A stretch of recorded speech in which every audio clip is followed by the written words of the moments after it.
नमस्कार पिला माने मु सुजित स्वागत जनाऊँगी आमर चैनल करेंट अफेयर पॉइंट को। तो पिला माने आपण माने तो सब जानी आगो को गोटे बहुत बड़ वैकेंसी आसवा को जाउची जार ना कौन ना शिशु सेविका। तो पिला माने यार ऑफिशियल नोटिफिकेशन मध्य आसी जाइची। तेणु पिला माने आज ये वीडियो माध्यम रे मु आपण मानक मनरे जहाँ भी क्वेश्चन रही सबुगुड़ी को मु दूर करदेवी।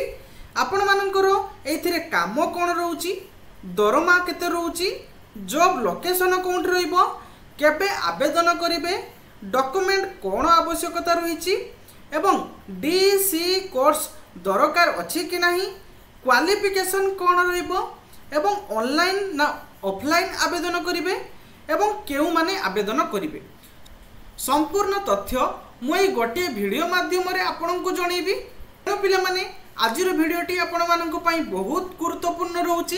तेणु बिल्कुल स्किप न करी शेष पर्यंत देखंतु। तो पिला माने देखंतु ए जो नोटिस टी रहिची school and mass education department तरफ जारी कराइची। एथिरे क्लियरली मेंशन कराइची देखंतु फर्स्ट टाइम हैज ओपन शिशु भाटिका in all government primary school where children in age of group of year 5-6 are admitted for preschool education for the academic year 2025-26 onwards। तो पिला माने देखंतु ए जगह रे पूरा क्लियरली आपण मानकर लेखा आइची जे फर्स्ट टाइम प्रथम थर पई खुलुची शिशु भाटिका को जगह रे ना in all government primary school. आपण मानकर समस्त गवर्नमेंट प्राइमरी स्कूल रे शिशु बाटिका खुला जाउची where children in the age of group in year 5-6। तो आपण मानकर 5 रु 6 वर्षर पिला मानक पई शिशु बाटिका खुला जाउची कोठी ना गवर्नमेंट स्कूल रे बुझौची ऑल गवर्नमेंट प्राइमरी स्कूल रे खुला जाउची। सेइथरे एडमिटेड हेबे 5 रु 6 वर्षर पिला। Pre school education from the academic year 2025-26 onward माने 2025-26 पाखरु माने प्राथमिक शिक्षा प्रदान पाई शिशु बाटिका खुला जाउची ऑल गवर्नमेंट प्राइमरी स्कूल। समस्त गवर्नमेंट प्राइमरी स्कूल रे शिशु बाटिका खुला जाउची। आहुरी मध्य लेखा आइची देखंतु आपदी लेखा आइची after careful consideration in order to provide a better support system to the primary grade teacher and in the interest of achieving better learning। तो पिला माने ए जो शिशु बाटिका खोलेबार कारण कौन रही ना provide better support system primary grade teacher जो प्राइमरी ग्रेड टीचर माने रहउचंती तांको बेटर सपोर्ट दबा पई एही शिशु बाटिका खोला जाइची जो थरे कि सेमाने इंटरेस्ट हेई परिबे उन्नत मानर शिक्षा प्रदान करिया पई जहा द्वारा छोट पिला माननकु जो तम मानकर रहउची 5 रु 6 वर्षर पिला माननकु प्री स्कूल एजुकेशन शिक्षा दबा द्वारा सेमाने उन्नत मानर शिक्षा मध्य ग्रहण करि परिबे हले कि सेति पई state government has been provided the opportunity. तो देखंतु पिला माने आपण मानकर ए जो शिशु भाटिका रोची एथिरे जो प्राइमरी स्कूल रो टीचर माने रहिचंती सेमानंकु किभଳି भाबरे बेटर शिक्षा प्रदान करि परिबे सेथि पई ए शिशु बाटिका खुला जाइछि। एथिरे मध्य आहुरी उल्लेख कराइछि जे engagement of Shishu Vatika cell engaged in government school having Shishu Vatika with prescribed enrol strength. तो पिला माने आपण मानको जो गवर्नमेंट स्कूल रोची से स्कूल रे केते पिला रहउचंती सेही अनुसार आपण मानको सेही जगह रे सिलेक्ट करा जिवो।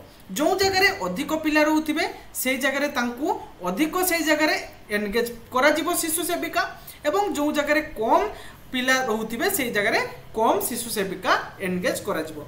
आहुरी मध्य ए जगह रे मेंशन कराइची शिशु सेविका cell B race 3000 per month माने आपण मानकर जो सैलरी रहउची ता 3000 रहउची।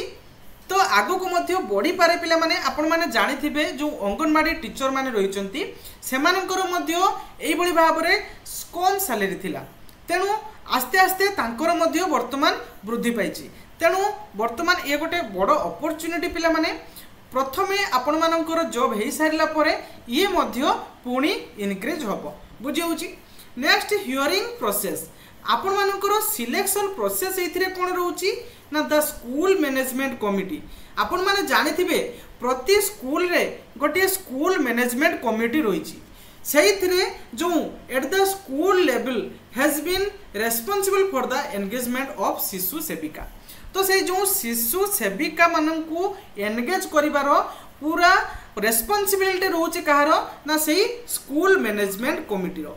प्रति स्कूल रे गोटे गोटे स्कूल मैनेजमेंट कमिटी रही से किछि लोक 10 जन कि 11 जन लोक से थांती से माने कौन करेंगे ना यही जो शिशु सेविका जो पोस्ट रही ताकू फुल किभली भाव रे पोस्ट गुड़ी को एनगेज करा से माने रेस्पॉन्सिबिलिटी रहिबे।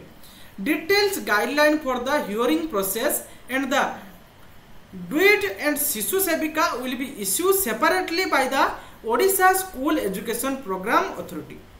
माने ओसेपा तरफ डिटेल्स गाइडलाइन एवं किभली भाव में सिलेक्शन करा गोटे नोटिस जारी करा एवं पिला माने आहुरी मध्य आपण मानक मनरे किछि क्वेश्चन रहउथिबो जे एथिरे काम कोन रहइबो पिला माने आपण मानकर एथिरे काम रहइबो कोन ना पिला ना काम आपण मानकर रहउची जो छोट पिला माने रहिबे 5 रु 6 वर्षर पिला माने रहिबे पिला मानकर जत्न नेबा सह से मानकर सहायता प्रदान करिवे एवं से माने कौनसी कारण जदि असुस्थ हेले तेबे शिक्षकों को जनइबे। प्रत्येक दिन पिला मानक दिन केमिति कटिबे ताहार गोटे नोट प्रस्तुत करिवे एवं पाचिका मानक समानुपात हार रे से मानकु मध्य दरमा दिया जिवो। माने पाचिका मानकु तम मानकर जो जे भली भाव रे दरमा मिलुची आपण मानकु मध्य सेही भली भाव रे दरमा मिलिबो एवं शिक्षकों ऊपर जो अणशिक्षा कार्य गुड़िक रोची ताहाकू हटाइबा पई एही पोस्ट बाहर करा जायछि। नेक्स्ट आपण मानकर दरमा केते रहिबो ताहा मध्य मु जणे देछि काम कोन ताहाकू मध्य जणे देछि। जॉब लोकेशन आपण मानकर निज निज ग्राम रे रहिबो एवं निज निज ग्राम पाखरे जदि कोनोसी स्कूल थिबो ते स्कूल रे मध्य हबो रहि परिबो। केबे आवेदन करिवे तो आपण मानकर गोटे डिटेल्स ओसेपा तरफ नोटिस जारी करा जिवो। सेही नोटिस रे पूरा क्लियरली मेंशन करा जिवो जे आपण माने केबे एहाकू आवेदन करिवे एवं डॉक्यूमेंट कौन आवश्यक। डॉक्यूमेंट एथिरे कौन आवश्यक ना एथिरे आपण मानकर 10th सर्टिफिकेट दरकार कास्ट इनकम रेसिडेंट सर्टिफिकेट आवश्यक रही एवं आधार कार्ड कार्ड को मध्य सेथरे आवश्यकता रही एवं डीईसी कोर्स दरकार कि नहीं।